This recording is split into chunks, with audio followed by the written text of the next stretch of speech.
আসো আসো আসো আসো আসো আসো আসো আসো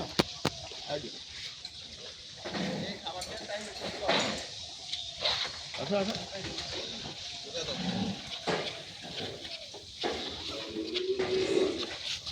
আজকে একটা জিনিস বলে দিবে, কিছু মনে করবে না। এখানে হচ্ছে আমাদের মানি রিসিপ্টটা শেষ হয়ে গেছে। এখন আমরা ফটোকপিতে আপনাকে একটা রিসিপ্ট দিয়ে দিছি, পরবর্তীতে আমরা ইয়ে করে দিব।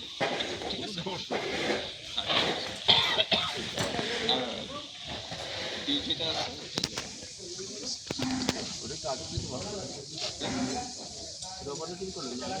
না 50 লিখে ফেলছিলাম। আপনি বান্ডেল দিয়েছেন না, আমি ভাবছিলাম 50 লিখে ফেলছি, পরে 30 করে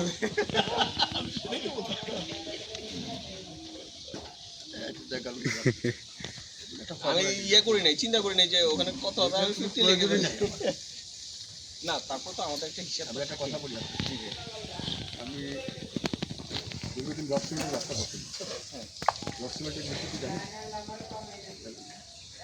যখন আপনি কোদাল দিয়ে মাটি খুঁজবেন তখনই আপনি 10 থেকে 20 লাখ টাকা দিচ্ছেন। এখন মাটি খুব দেওয়ার সাথে সাথেই 10-15 লাখ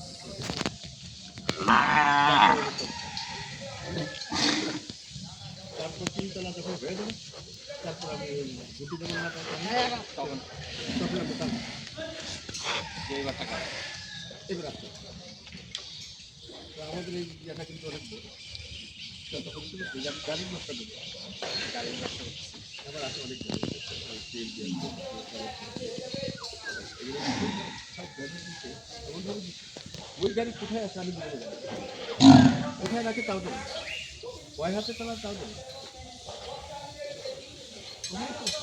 মাত্র এটা আমার সবাই পাবে। এই মাটি গায়ে পেট খারাপ করবে, এই গরু ঢুকাও। একটা প্রাইভেট গাড়ির দাম এই যাই মুস্তাকিম ভাই তো পুরান গাড়ি এক্সপ্লোরার করতে এই গাড়িগুলি যখন আপনার